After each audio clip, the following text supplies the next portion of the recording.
para sa aking mga friends, maraming salamat sa patuloy na pagtulong sa akin. Ito ay malaking blessing para sa akin. Ngayon, ang ipinanalangin ko sana, bumaba pa ang buhay natin, magbigay pa si Lord ng maraming blessing sa atin. Matumal ba kayo? Sobra. Konti na nga yung ginawa ko. Naka-konti pa lang yung nabenta mo ngayon? Bibigay ko na lang sa akin. Hindi na pwede ko sa akin. So kailangan mabenta na yan. Kung hindi mabenta, bibigay sa akin. Hayaan mo na.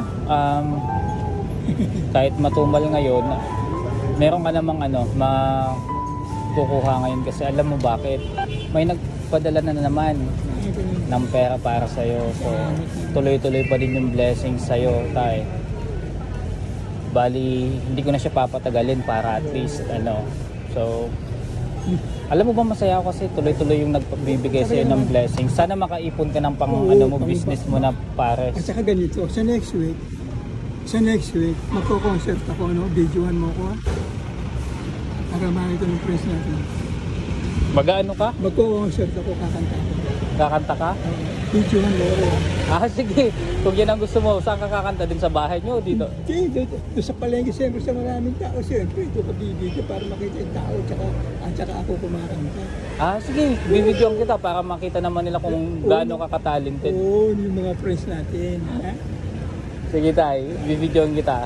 Kailan nga ulit yan? Sa next week. Sige, text mo ako tayo, tapos kung anong oras para puntahan kita. Mangyari kasi, pagka nag-concert ako doon sa palengke, hapon tayo, malilim doon para maraming tao, para meron ko. Sige tayo, susubukan kong makapunta pag wala akong pasok or wala akong gagawin. O sabi mo sa akin kung wala kang pasok, walang pasok. Sige. Ako naka-ready na noon. Sinabi mo, tatay, ready na ako, tara na. Sige po, basta magte-text naman ako sa'yo nun. Mag-i-reply na lang ako.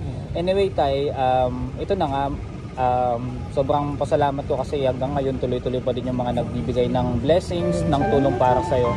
So bali, nakaipon na naman ako ng sa'yo, yung mga bigay nila. May nagpadala ng 300 pesos, bali si Ma'am Camille.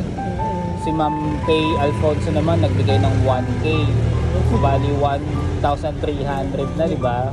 Tapos may isa pa na nagbigay na bali ayaw niya magpakilala, 1K naman siya. So bali meron kang 2,300.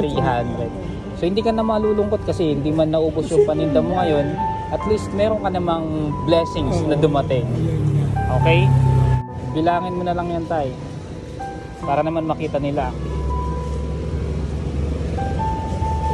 So 2,300 yan tay.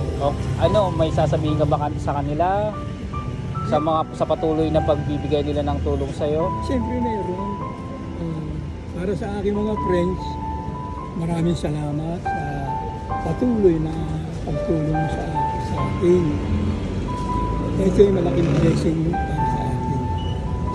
Ngayon, ang ipinanalangin ko sana, bumaba pa ang buhay natin, magbigay pa si Lord ng maraming blessing sa atin.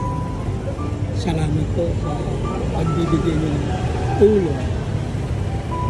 Yan tay, ako din nagpapasalamat ako sa kanila kasi tuloy-tuloy pa din yung pagbigay nila ng tulong sa'yo.